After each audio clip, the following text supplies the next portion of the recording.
es la iglesia Puerta de Esperanza, situada en San Lucas, Zacatepeques, República de Guatemala, en América Central.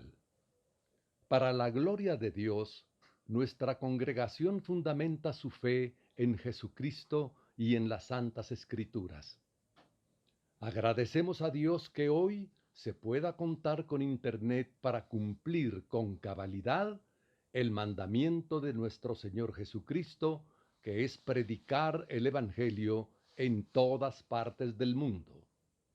Con mucho agrado, ofrecemos hoy la prédica de nuestro pastor general, el licenciado Gustavo Adolfo Bonilla. En el Antiguo Testamento, ¿cómo se le llamaba la salvación? Enciende su micrófono.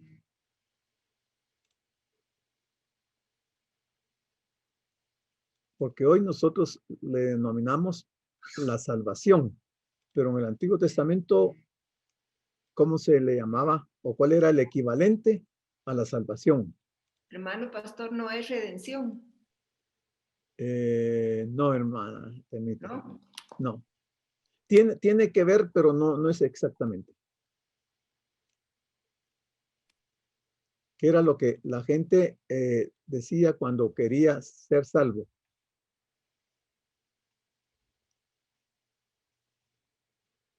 Curioso, ¿verdad? Pensé que es algo que a veces uno no se pone a pensar, pero para nosotros el día de hoy es la salvación. ¿Qué hizo este joven cuando llegó al Señor? Desde que estamos estudiando hoy. ¿Qué pregunta le hizo al Señor? Él pidió vida eterna. ¿Qué haré para heredar la vida eterna? Ese es el término de salvación, el equivalente a salvación.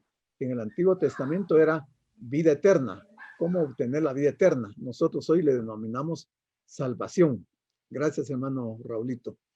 Entonces, este joven que ha llegado ahí, vamos a ver antes de continuar el versículo que nos correspondía, algunos datos importantes de él, porque eso nos van a ubicar con respecto a la conversación que tiene, porque el Señor se pone a conversar con él y le dice le da algunas recomendaciones que finalmente el muchacho, pues este joven, al final se quedó triste y no hizo nada por lo que el Señor le ha recomendado.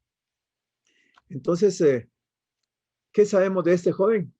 Dice, por Mateo 19:22 y Lucas 18:23, sabemos que era un joven muy rico. En Lucas 18:18 dice que era un hombre principal, lo que quiere decir que pertenecía a una familia noble y distinguida. Tercero, por Marcos 10:19 al 20 vemos que llevaba una vida moral ejemplar, aparentemente, porque eso es lo que él confiesa ahí. Cuarto, por Mateo 10:21, quizá podemos deducir que era una persona agradable, ya que el Señor, mirándole, le amó. Entonces es un personaje interesante porque no es cualquier persona, es una persona de una familia acomodada. Había heredado pues el capital de su padre probablemente, había tenido una herencia y era un hombre entonces muy rico. A primera vista había mucho en el joven que prometía, porque dice que vino corriendo a donde estaba Jesús y se arrodilló ante él. Así manifestó un comportamiento inusual para un hombre de su categoría. O sea, no era normal que una persona de una familia acomodada hiciera eso de arrodillarse públicamente ante Jesús, en este caso. Además, todo parece indicar que consideraba a Jesús como alguien importante que le podía guiar espiritualmente. Sin embargo, a pesar de tener tantas buenas cualidades, el joven comprendía que le faltaba algo. Hasta aquí se ve que todo va en una forma normal de lo que él pretendía y él no esperaba la respuesta que el Señor le dio. Creo que él esperaba algo diferente. porque él reconocía que le faltaba algo. Y ese algo era ser salvo. Lo que le faltaba era la salvación, o como él lo expresa, la vida eterna. Y entonces uno se puede preguntar, ¿y de qué sirve ganar el mundo entero si se pierde el alma? Que es una pregunta que está en la Biblia. ¿De qué sirve ganarse todo el mundo si se pierde el alma? ¿De qué pueden servir todas las cosas que podamos tener en esta vida si no las podemos disfrutar más allá de la muerte?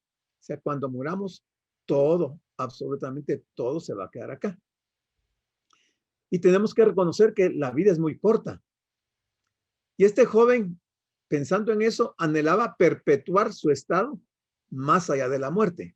O sea, mire por dónde va él, que era lo que él estaba pensando. Y entonces dice que estuvo a punto de convertirse. A él le pasó lo que le pasó a uno de los ladrones en la cruz, que estuvo a punto de ser salvo y la oportunidad, la última oportunidad que tenía, no la aprovechó. Así le pasó a este muchacho. Este hombre era un judío y por lo tanto conocía la ley.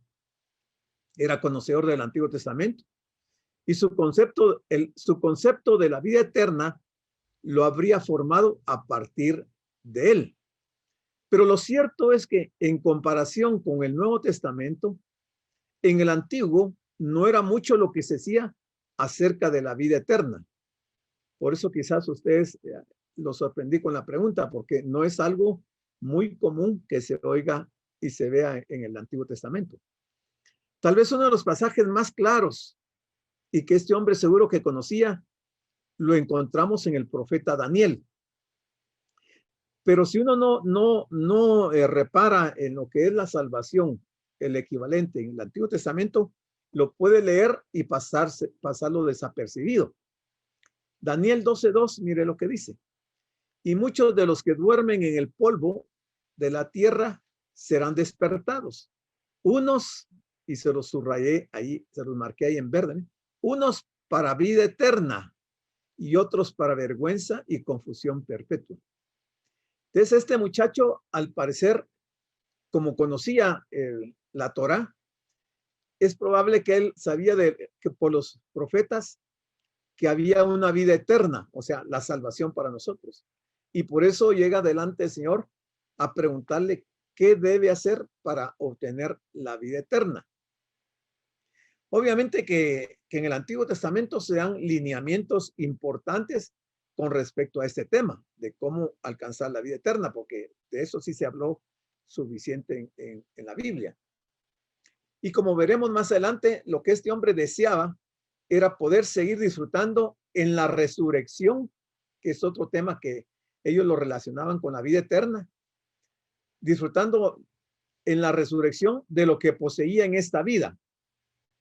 Andaba bastante perdido en ese sentido, pero era lo tradicional que había en ese tiempo, por lo menos en el tiempo del Señor.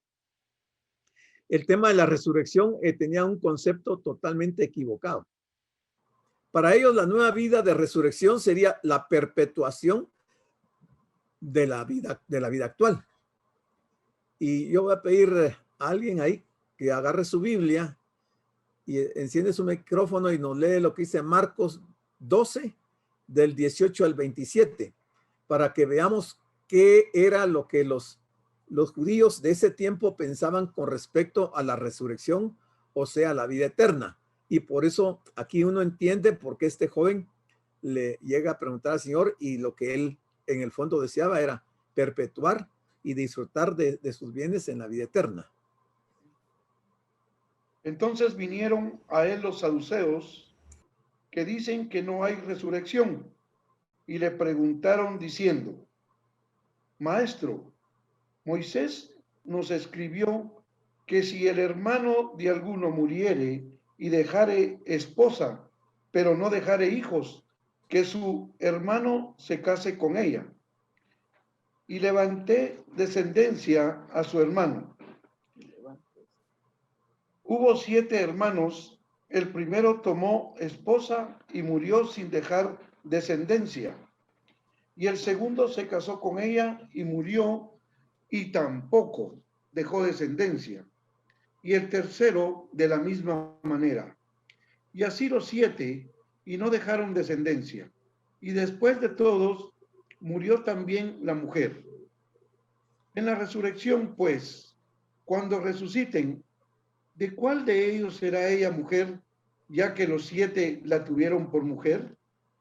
Entonces respondió Jesús, les dijo, ¿no erráis por esto, porque ignoráis las escrituras y el poder de Dios?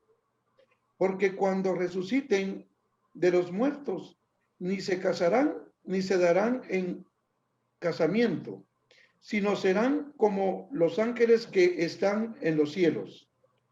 Pero respecto a que los muertos resucitan, ¿no habéis leído en el libro de Moisés cómo le habló Dios a la zarza, diciendo, yo soy el Dios de Abraham, el Dios de Isaac y el Dios de Jacob? Dios no es Dios de muertos, sino Dios de vivos.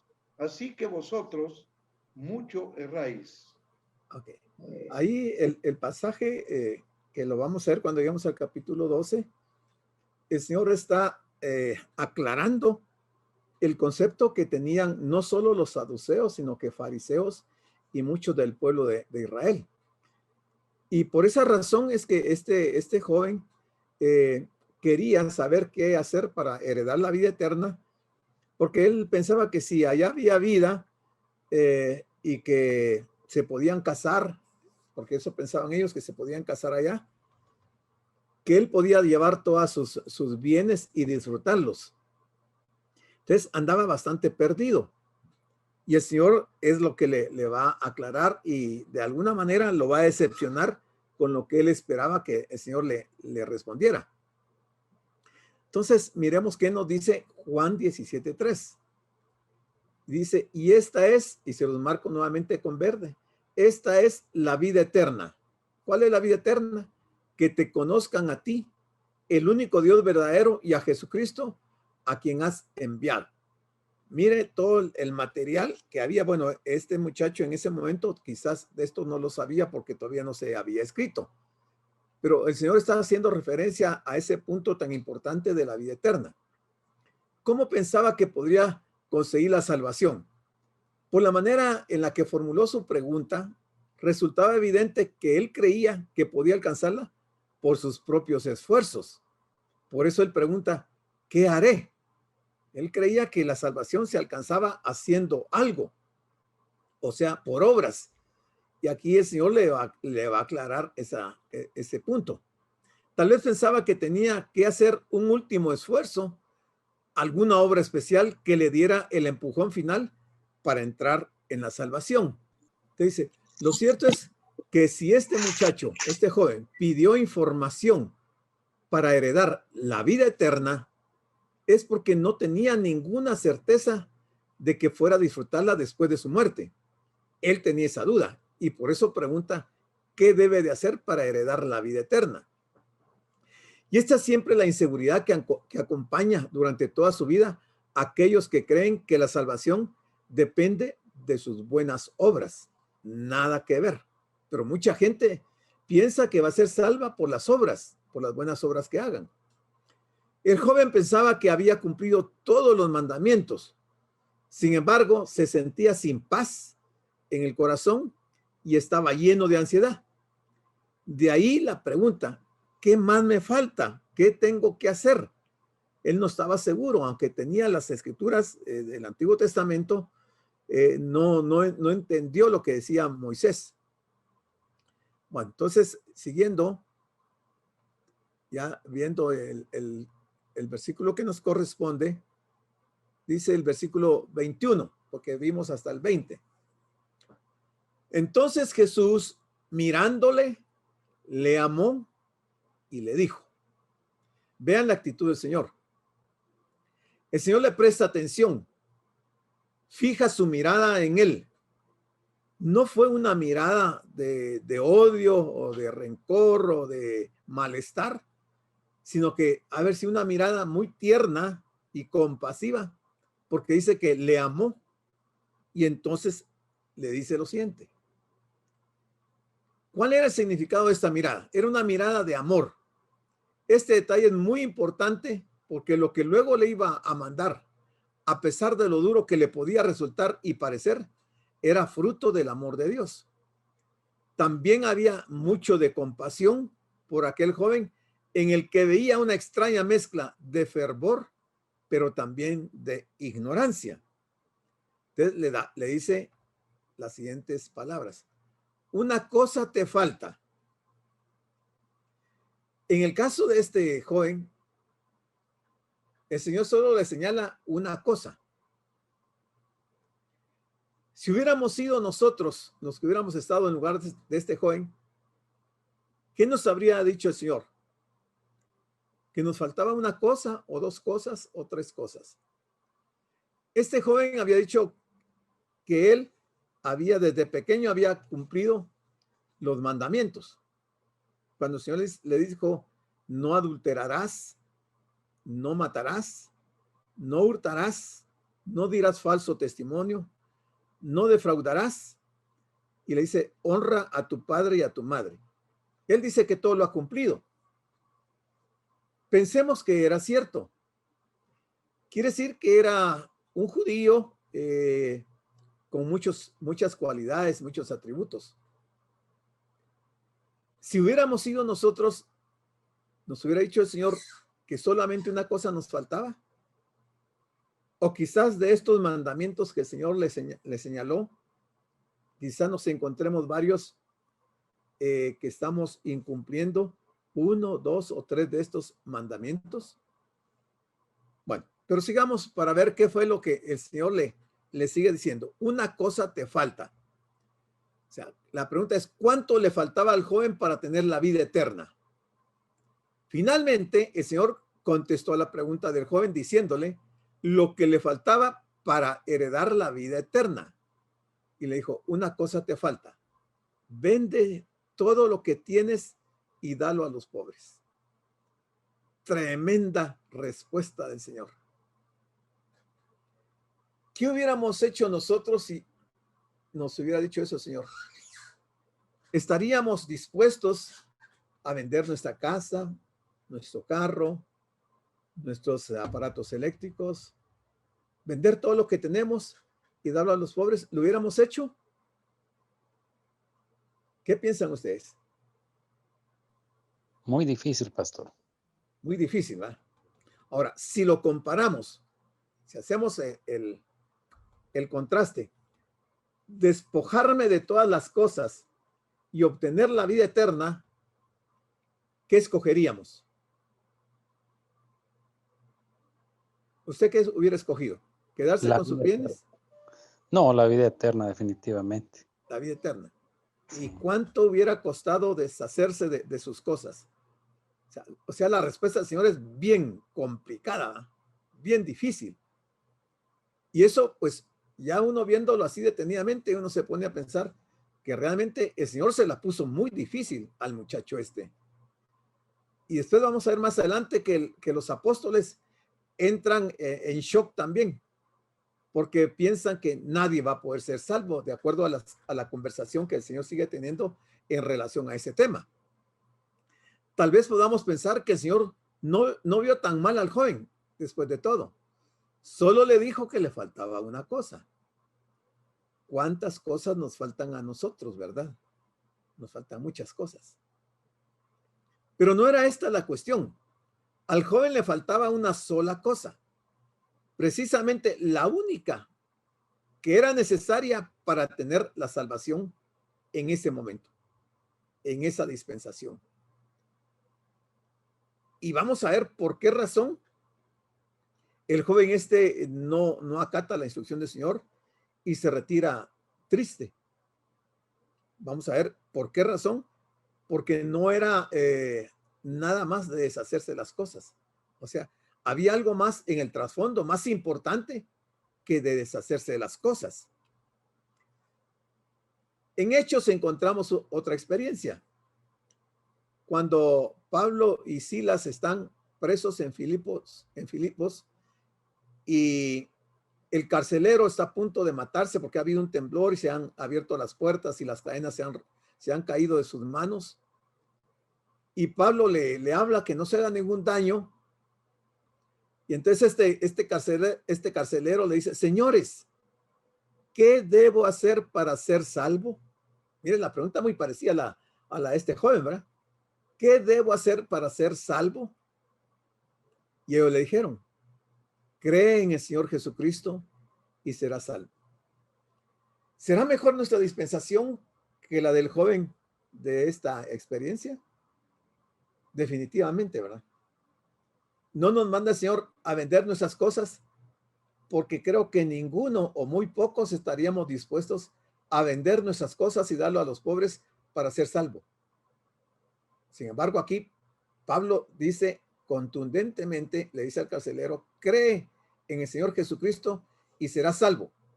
Se ve fácil, pero no es fácil.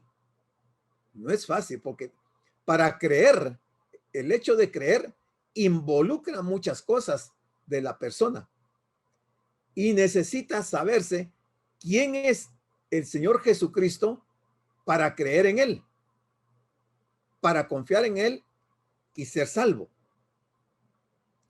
Entonces le dice, te falta una cosa, anda, vende todo lo que tienes, y aquí es el momento de la verdad para él. El Señor le estaba llevando hasta una encrucijada. ¿Creería en él y le obedecería? Ya sabemos la historia y sabemos que no, ¿verdad? Por supuesto, se trataba de creer en Cristo como Dios, porque ¿quién más tendría autoridad para mandar a otra persona algo semejante a lo que Jesús le estaba mandando? O sea, nadie más grande que el Señor para haberle mandado hacer eso. Y es que de por medio estaba la salvación. ¿Cuántos años más vivió ese joven? No dice la Biblia. Pero si no hizo su decisión, ¿dónde está ahora ese joven? ¿Dónde está su riqueza? ¿Dónde está todo lo que tenía? No ocurrió como él quería de llevárselo a la vida eterna, llevarse todas sus propiedades, sus bienes. Todo se quedó en la tierra. Y es que la vida es así. Venimos sin nada a este mundo y sin nada nos vamos a ir de este mundo. Pero mire cómo somos nosotros de materialistas, que no queremos despojarnos, pero de lo más mínimo no queremos.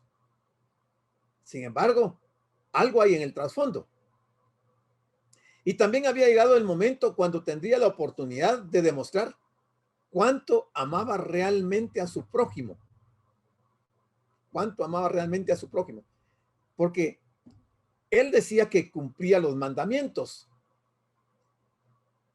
Y recuérdense que el segundo mandamiento más grande es amar al prójimo como a sí mismo. Entonces, como él está diciendo que desde pequeño cumplía los mandamientos, ahora que el Señor le dice que venda todo y se lo dé al prójimo, no lo hace. Entonces se parece mucho a nosotros, a que decimos que amamos al prójimo, pero en el momento que hay que despojarse de algo, es muy difícil despojarse. O tal vez amaba más a sus riquezas. Por ahí va el problema de él, que él amaba más a sus riquezas que a Dios, que al prójimo. Y entonces él tenía una religión solamente exterior, pero interior nada que ver. Entonces, era una fachada de un hombre muy bueno, muy moral, que decía que cumplía los mandamientos, que no le hacía daño a nadie, de una buena familia y de todo lo que dice ahí que él era. Pero el trasfondo, que el Señor lo sabe, con una sola pregunta, lo desarmó totalmente. Lo puso, pero desnudo, delante de todos, porque ahí quedó él en evidencia de cuál era su punto de vista. Entonces, cuando él le dice, anda, vende todo lo que tienes y dalo a los pobres. Aquí era donde el Señor lo iba a probar, a ver qué tan dispuesto iba a estar él. Porque él pudo haber negociado con el Señor y decirle, Señor, déjame, como hizo Zaqueo, todo yo les voy a devolver cuadruplicado. Si algo he tomado de ellos, se lo voy a devolver cuadruplicado. Y la mitad de mis bienes voy a dar a los pobres. Y el Señor no le dijo a Zaqueo que lo diera todo, ¿no? Él le dijo, bueno, está bien, haz lo que estás diciendo. Él pudo haberle dicho al Señor que podía dar una parte de lo que él tenía. Dalo a los pobres. Sabemos que hubo algunos creyentes que fueron muy ricos y Dios nunca les mandó que vendieran sus posesiones para darlas a los pobres. Eso usted y yo lo sabemos. O sea que este caso de este muchacho rico fue un caso especial. Ahora uno se pregunta, ¿por qué Dios nunca le pidió a Abraham o a Isaac o a Jacob que vendieran sus posesiones y se la dieran a los pobres? Les voy a dar un par de minutos si alguien que quiera opinar, porque este es el punto, uno de los puntos fundamentales de esta lección. Para entender, esta no es una parábola, esta es una anécdota, este es algo real que pasó en el tiempo del Señor. Entonces, ¿por qué Dios no le pidió a Abraham, a Isaac, a Jacob, a todos estos hombres que eran pero inmensamente ricos, no les pidió que vendieran sus cosas y la dieran a los pobres? Hermano, porque el dinero, o sea, la posesión que tenía cada uno de ellos, se las había dado el Señor. O sea, si todo lo que habían hecho era en oración, todo se lo habían pedido a Él y el Señor se los había dado. Además, amaban al prójimo, pues ellos ayudaban a todos. Era gente que amaba al Señor y por lo tanto así se conducían. Gracias, hermana Temita. ¿Alguien más quiere opinar? Porque el Señor sabía que el joven amaba las riquezas. ¿Sí? ¿Y qué más? Y sabía que no iba a dejar las riquezas por irse con el Señor. Ajá. Okay. Y donde está la riqueza de uno, ahí está su corazón, dice el Señor. Exacto. Ok, ya vamos llegando. Hace hermana Carmencita, ¿qué iba a decir? No, yo iba a decir lo mismo, pero también el Señor conocía el corazón de Isaac y de Abraham, su corazón, o sea, estaba por el Señor, no en las cosas materiales. Ok, correcto. Todos tienen razón, han aportado elementos importantes, pero fíjense que en la mayor parte de casos, en las diferentes congregaciones, y principalmente la gente que es pobre económicamente, quieren que los que tienen sus recursos les aplican esta parábola. No esta parábola, es estas palabras que dice aquí el Señor. Porque ellos quieren beneficiarse. Y entonces dicen, bueno, el que tiene que nos dé, ¿verdad? Porque él tiene. Pero Abraham tenía, Isaac tenía, y ellos no se deshicieron de sus cosas, ni el Señor nunca les pidió que lo vendieran todo y se lo dieran a los pobres. Entonces sigamos viendo. Fíjense que qué interesante todo lo que ustedes dijeron y síganle el hilo. ¿Por qué a los patriarcas no se les pidió que dieran sus riquezas a los pobres? Aquí está más clara la pregunta. Y ahí está la respuesta. Cuando las riquezas, esa es la respuesta, y mira, interesante. Cuando las riquezas llegan a ser un impedimento para seguir al Señor, será preciso deshacerse de ellas de la misma manera que cortarnos una mano o un pie. Cuando la riqueza nos impide seguir al Señor, en ese momento hay que deshacerse de las riquezas para tener la vida eterna. Y no es que sea por obras, pero que es una evidencia de que la riqueza no es mi Dios. Abraham y los patriarcas, todos ellos amaban a Dios. Lo amaban de una forma extraordinaria, como está escrito en la Biblia. Al punto que Abraham estuvo dispuesto a sacrificar su único hijo por obediencia y por amor a Dios. O sea, él no le negó a Dios lo más preciado que él tenía, aunque hay otras enseñanzas ahí, pero hablando de este tema, entonces estos hombres amaban a Dios. O sea, el dinero no era su problema. Ustedes saben que el rey David aportó de sus recursos entre 15,000 y 20,000 millones de dólares para la construcción del templo. Eso aportó David, entre 15,000 y 20,000 millones de dólares. O sea, para David no era problema el dinero. Para David era importante Dios, más importante que el dinero. Y por eso él pudo hacer ese aporte para la construcción del templo. Bueno, y por supuesto, nunca debemos considerar que lo que tenemos es nuestro. ¿Por qué no es nuestro? Porque solamente somos administradores de los bienes de Dios y que debemos de utilizarlos siempre para su gloria. O sea, somos mayordomos, somos administradores.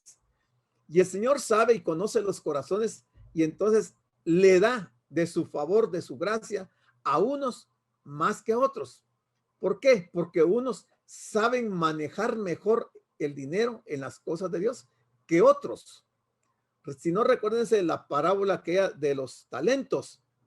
Al que le dieron 5, finalmente consiguió 10 y se los entregó a su señor. Al que le dieron 2, consiguió otros 2 y se los entregó al señor. Al que le dieron 1, escondió el talento y ni siquiera, le dijo al señor, ni siquiera los intereses le llevó. ¿Por qué? Porque no era un buen administrador, porque no tenía ese temor de Dios. Pero en este caso, este joven era como ese que le dieron un talento. Entonces, Dios da riqueza. Él puede dar riqueza. Pero nosotros a veces pensamos que lo que tenemos es nuestro. Y no es nuestro, hermanos. La casa donde usted vive no es suya, no es mía. ¿Cuánto hicimos nosotros para crear la tierra, el pedazo de tierra donde vivimos? La tierra es de Dios. O sea, Él nos la ha dado prestada para que aquí vivamos, pero la tierra no es nuestra.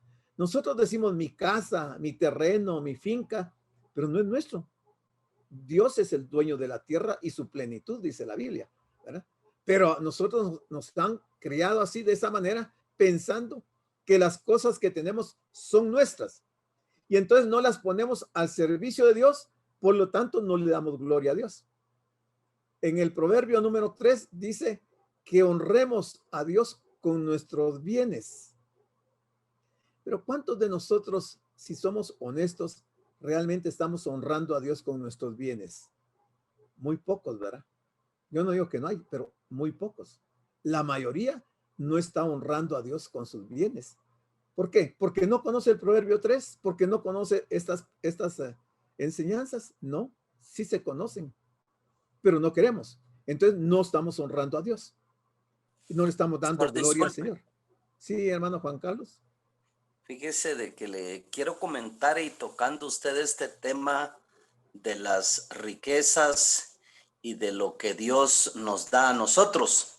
Sí. Cabalmente ayer oía una prédica y me impactó el hecho mismo que el pastor que lo estaba refiriendo en esa vía de riqueza y lo que Dios nos da, en ese servicio al Señor, nosotros al poder servir a los demás no estamos dando nada, sino simple y sencillamente devolviendo lo que Dios nos regaló. Así de sencillo lo explicaba él. Me impacta esto que usted está refiriendo ahora en relación a esas riquezas y lo que es todo, pero absolutamente todo del Señor. No es nuestro, nos lo presta nada más. Para que nosotros seamos buenos administradores, poder servir, poder ayudar, ¿verdad? Nada más, hermano pastor. Gracias, hermano Juan Carlos, estoy de acuerdo con usted. Por eso sí, hace un momento, ¿qué tal si hubiéramos sido nosotros los que hubiéramos estado en el caso de este muchacho? Diciéndole, preguntando al Señor, Señor, ¿qué haré para heredar la vida eterna? Y el Señor nos dijera, bueno, una cosa te falta. Vende lo que tienes y dalo a los pobres. ¿Qué hubiéramos hecho? Igual que este muchacho, hubiéramos sido la mayoría, tal vez algunos no, ¿verdad? Hubieran ido y venden sus cosas y cumplen, porque lo de esta tierra comparado con la vida eterna, con la salvación, no hay término de comparación ahí. O sea, la vida eterna, eso tiene un valor que no se puede calcular, es incalculable. Sin embargo, mire cómo somos a veces de mezquinos, ¿verdad? Bueno, ¿se habría salvado si hubiera vendido todas sus posesiones? Porque él pudo haber haber vendido todas sus posesiones y darlas a los pobres. Si hubiera salvado así. Notemos que el Señor no le dijo esto en ningún momento. Y además, esto era solo una parte de lo que Jesús le mandó, porque no olvidemos que a continuación añadió, y ven, sígueme tomando tu cruz. Eso le dijo también a este joven el Señor, después de decirle qué tenía que hacer. O sea, después de vender las cosas, ven, sígueme y toma tu cruz. O sea, no parecía muy halagadora la propuesta del Señor. Pero nosotros en este tiempo necesitamos ser salvados por su gracia. Entonces Pablo nos dice en Efesios 2, del 8 al 9, porque por gracia sois salvos por medio de la fe. Y esto no de vosotros, pues es un don de Dios, o sea, un regalo de Dios. No por obras, para que nadie se gloríe. Pero eso no quiere decir, como dice Santiago, si tú dices que tienes fe, muéstrame tus obras sin tu fe. Y yo por mis obras te mostraré mi fe. Porque si la fe que tenemos no produce obras, entonces tenemos una fe muerta. Entonces no tenemos nada. Simplemente tenemos una religión. Entonces le sigue diciendo el Señor, anda, vende todo lo que tienes y dalo a los pobres y tendrás tesoro en el cielo. Dice que tesoro está en singular, no en plural. Tendrás tesoro en el cielo. O sea, si él hubiera vendido todas sus propiedades, todo lo que él tenía, prácticamente iba a ser como un trueque y tener un tesoro en el cielo. ¿A qué tesoro se refiere el Señor acá en este punto? ¿Quién quiere opinar? La vida eterna, hermano pastor. En cierta forma, pero más específicamente. ¿Cómo? La salvación. Va igual que hermano Juan Carlos. Si va, galardones. Igual va en lo mismo, pero hay algo mucho más importante. Porque fíjese, es en singular, tesoro. Tendrás tesoro en el cielo. Estar cerca del Señor, adorándolo. Ya casi, pero usted casi lo dijo, hermana Telmita. Y tendrás tesoro en el cielo. El mandamiento del Señor puso el dedo en la llaga. Esta era la prueba que indicaría cuánto deseaba tener la vida eterna. La anhelaba tanto como para dejar todo lo que tenía a fin de recibirla. Sigamos viendo. Aparentemente, si vendía todo lo que tenía y se lo daba a los pobres, se quedaría sin nada, aparentemente. Pero esto no era exactamente lo que el Señor le estaba diciendo. La realidad era que Cristo le estaba proponiendo cambiar algunas riquezas temporales por otras que eran de mayor valor y además eternas. Y así es siempre que damos para el Señor. En realidad somos enriquecidos, aunque aparentemente parezca lo contrario, pero todavía no he llegado al corazón de la respuesta o de la respuesta a esto. Cuando él dice, y ven, lo vamos a ver en este momentito, y ven, sígueme tomando tu cruz. Miren, son 4 cosas: vender lo que tiene, darlo a los pobres, tener tesoro en el cielo, seguir al Señor y tomar la cruz. Jesús le dijo que le faltaba una cosa. ¿Y cuál era? Se trataba de su relación con Dios. Él tenía buena relación con su prójimo, porque él menciona que todos esos mandamientos los ha cumplido, los 6 mandamientos de la segunda sección, pero los 4 primeros no. Y entonces aquí, ¿cuál era eso? Esa cosa que le faltaba, tener una relación con Dios. El impedimento que le estaba estorbando eran sus riquezas. Él le había llamado a Jesús bueno, y si hubiese seguido a Jesús, habría descubierto que Jesús era bueno porque él era Dios. Jesús le pidió que se separase de sus riquezas y le siguiese. Pero ¿a dónde le conduciría esta decisión? Bueno, en ese momento, al Señor Jesús. Se encaminaba hacia la cruz para morir por los pecados de este hombre también. Pedro nos dice, en 1 Pedro 1, versículo 1 al 13, bendito el Dios y Padre de nuestro Señor Jesucristo, que según su grande misericordia nos hizo renacer para una esperanza viva por la resurrección de Jesucristo de los muertos, para una herencia incorruptible, incontaminada e inmarcesible, reservada en los cielos para vosotros. ¿Cuál es esa herencia incorruptible, incontaminada, inmarcesible, reservada para nosotros? Nosotros creemos que hay muchas cosas. Sin temor a equivocarnos, podemos decir que la verdadera riqueza del cielo es el mismo Señor. Él es el tesoro. O sea, cambiar todas las riquezas de este mundo por Jesús, obviamente que a ojos cerrados se debió haber hecho. O sea, él le estaba ofreciendo que iba a estar con él. El tesoro era él. Esa era su herencia, Jesús mismo. Mire lo que se perdió este joven. Y cuánta gente se está perdiendo eso por la forma de pensar. Y dice también, y la posibilidad de conocerle por medio de una comunión íntima, libres ya de todas las ataduras del pecado, según dice Juan 17:3. Y esta es la vida eterna. Aquí está. Esta es la vida eterna, que te conozcan a ti, el único Dios verdadero, y a Jesucristo a quien has enviado. Esa era la relación que el Señor quería que este joven tuviera a cambio de sus posesiones. Entonces, ¿consideraba este joven al Señor Jesucristo como un tesoro más grande que cualquier otra cosa que pudiera llegar a tener en esta vida? No, definitivamente no. Como mucha gente el día de hoy dentro de las iglesias no consideran al Señor como el tesoro más grande, porque vamos a ver más adelante, no me quiero anticipar, de algunas acciones y reacciones y conductas de nosotros, los seres humanos, en especial los que decimos ser cristianos. El joven había planteado su salvación pensando en añadir buenas obras y méritos a su vida, pero el Señor le indicó que lo que tenía que hacer era quitar, no añadir. Por el momento le había mostrado que sus posesiones materiales eran un obstáculo para que pudiera recibir la vida eterna y que por lo tanto debía deshacerse de ellas. Pero esto no era todo lo que debía quitar, tal como a continuación le explicó el Señor. O sea, el Señor está dando una cátedra, hermanos. Esta es una enseñanza, pero importantísima, que la está dando él ya en sus últimos días y que es interesante que nosotros la entendamos, porque estos pasajes los hemos visto, yo diría, casi toda nuestra vida y no los hemos relacionado de esta forma. ¿Qué significa el hecho de tomar nuestra cruz? ¿Qué representa la cruz?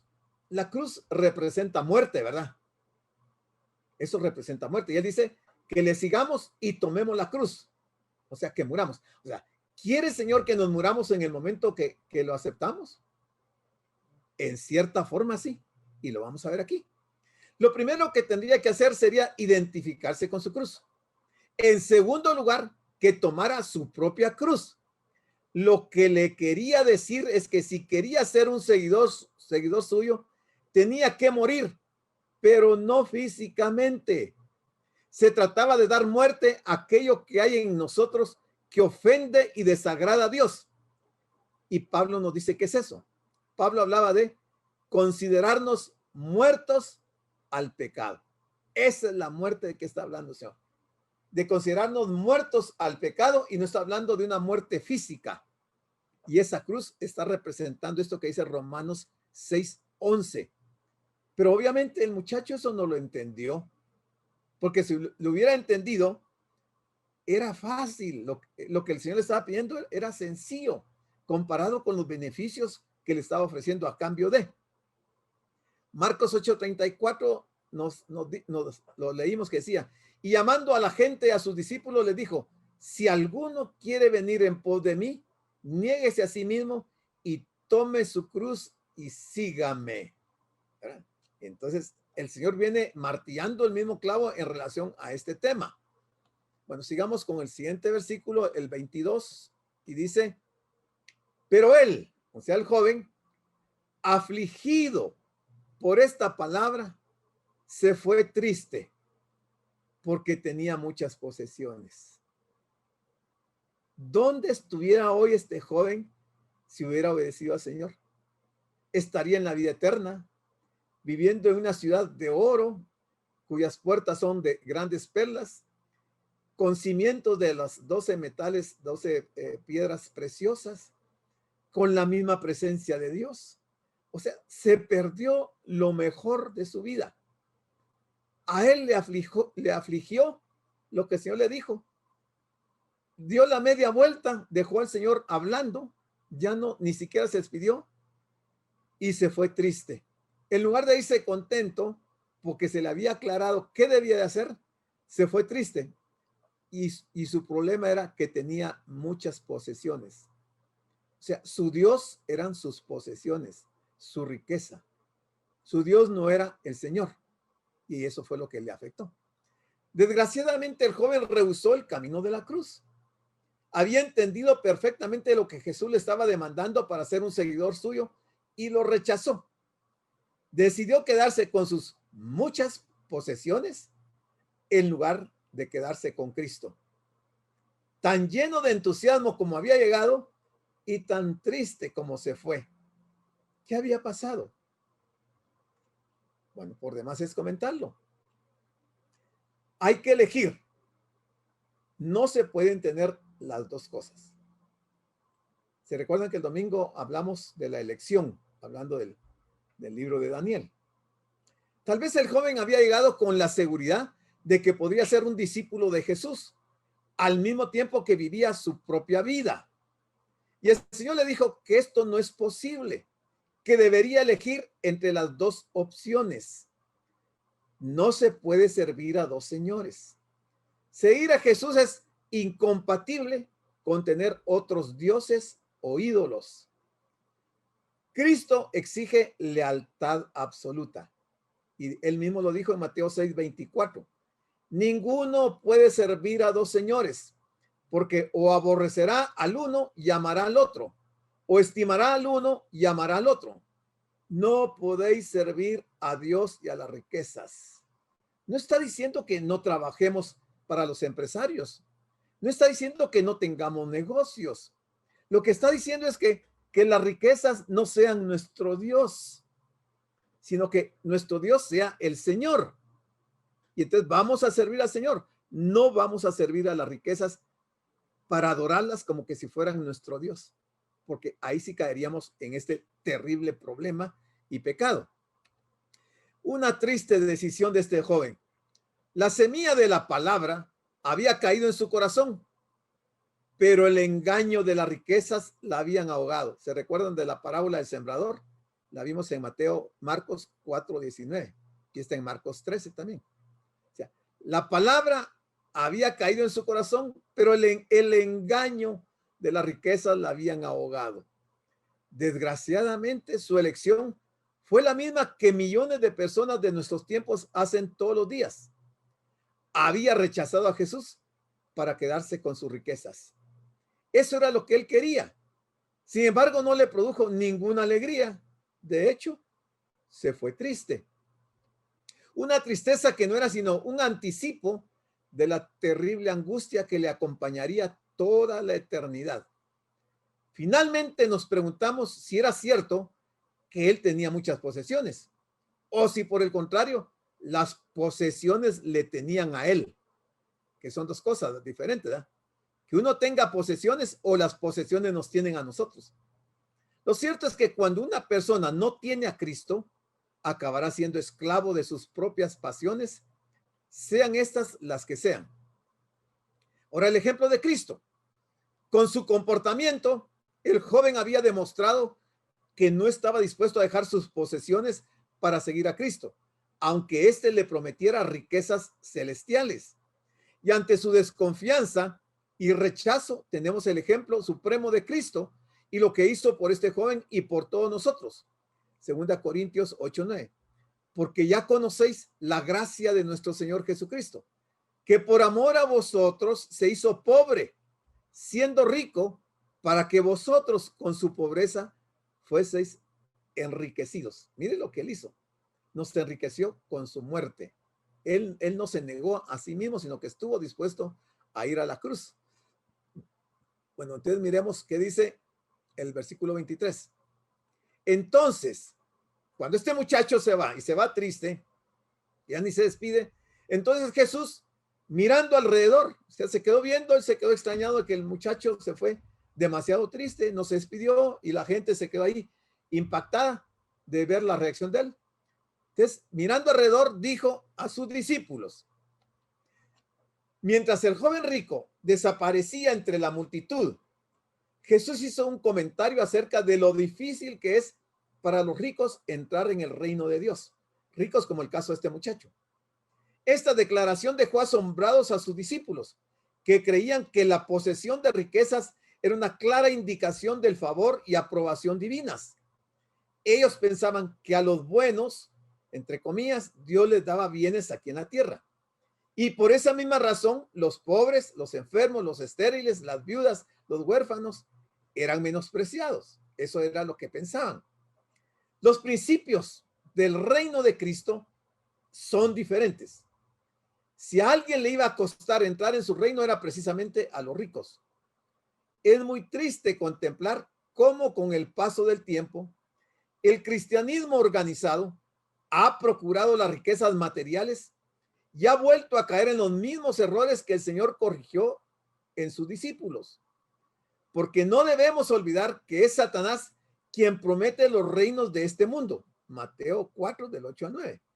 Y que contrariamente a lo que muchos quieren creer, Cristo nunca predicó que aquellos que creyeran en él tendrían en este mundo una vida llena de prosperidad material, de éxito, de aceptación social, libre de problemas, libre de sufrimientos, libre de enfermedades, libre de persecuciones, libre de odio. Eso no prometió el Señor.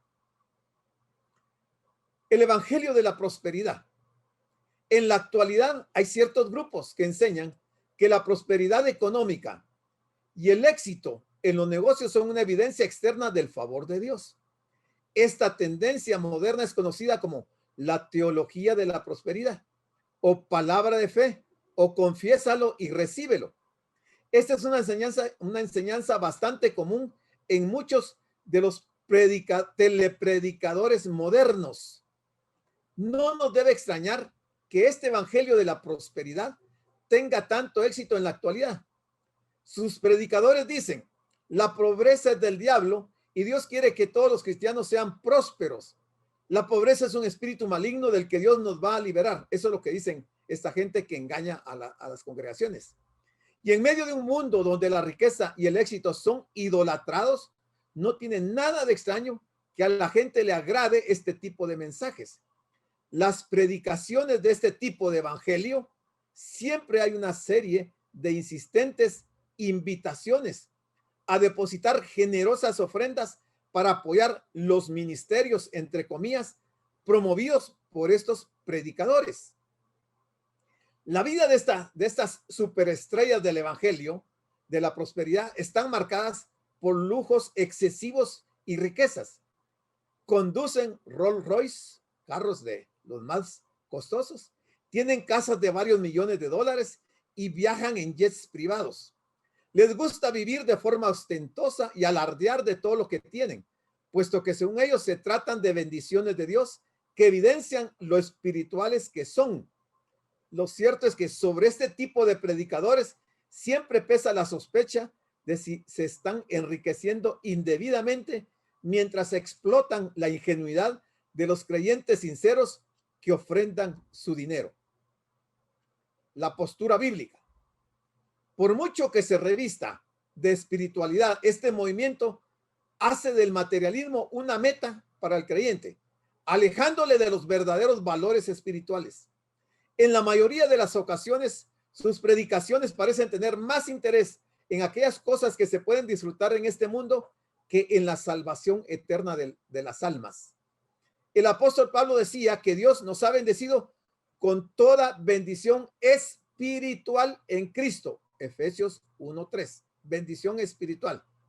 El Señor Jesucristo hizo una seria advertencia sobre la avaricia, explicando que la vida del hombre no consiste en la abundancia de los bienes que posee.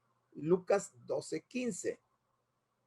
No vemos en ninguna parte de la escritura la afirmación de que todos los buenos creyentes tienen que ser ricos o que la pobreza esté relacionada con la falta de fe. Ahí podríamos ir a leer todo el capítulo 11 de Hebreos, o por lo menos del 33 al 38, y ver que los grandes hombres de Dios no fueron ricos como anuncian estos telepredicadores famosos. Como vemos en Hebreos 11, la fe auténtica se puede manifestar de formas muy diversas, llevando a unos a la pobreza y otros al triunfo. Así que a algunos les da riquezas para que puedan repartir con liberalidad. Romanos 12:8. El Señor sabe a quién les da mucho para que puedan repartir. Pero no podemos decir que el propósito de Dios para todos los creyentes es que sean ricos, porque Él reparte sus dones de forma diferente a cada uno de sus hijos. Por otro lado, ¿por qué hay que sembrar específicamente en los ministerios de estos pastores de mega iglesias? ¿Acaso no nos bendecirá Dios si ofrendamos en nuestra propia iglesia local, que seguramente tiene también muchas necesidades? 1 Corintios 4, 9, 13. Mire lo que dice Pablo.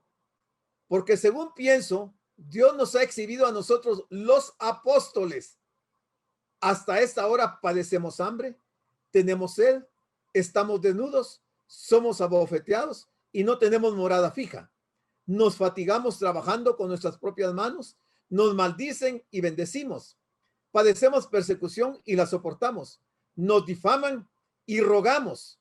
Hemos venido a ser hasta ahora como la escoria del mundo, el desecho de todos. Esto es lo que dice Pablo, contrario a lo que dicen los telepredicadores el día de hoy. ¿Cuán difícilmente entrarán en el reino de Dios los que tienen riquezas?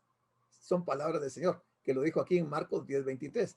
Porque dice, entonces Jesús mirando alrededor dijo a sus discípulos, ¿cuán difícilmente entrarán en el reino de Dios los que tienen riquezas?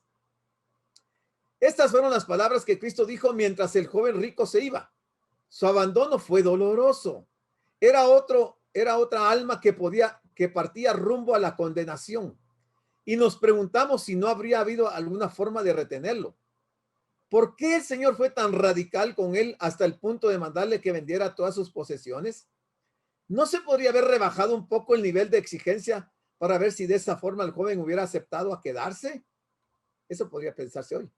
Nosotros podemos estar tentados a endulzar las palabras, el mensaje, el evangelio, a rebajar un poco el precio, a colocar una cruz menos pesada, pero Cristo no lo hace. Él dio su vida entera en la cruz con el fin de ganar enteramente al pecador. Y a Dios no le mueven otros intereses. Quiere salvar al pecador y no le interesan los bienes que pueda tener o la posición social que las personas ocupen. Dice el siguiente versículo, los peligros de las riquezas. Las riquezas materiales tienden a hacer que el corazón del hombre se apegue a este mundo. Crean una falsa sensación de poder, seguridad y autoridad. Con facilidad la persona se vuelve arrogante, orgullosa y satisfecha de sí misma. Con facilidad, al centrarse tanto en lo material, es fácil de llegar a perder de vista lo importante. Finalmente, las riquezas esclavizan gradualmente. ¿Cuántos creyentes hemos visto que mientras tuvieron lo justo para vivir, fueron fieles al Señor?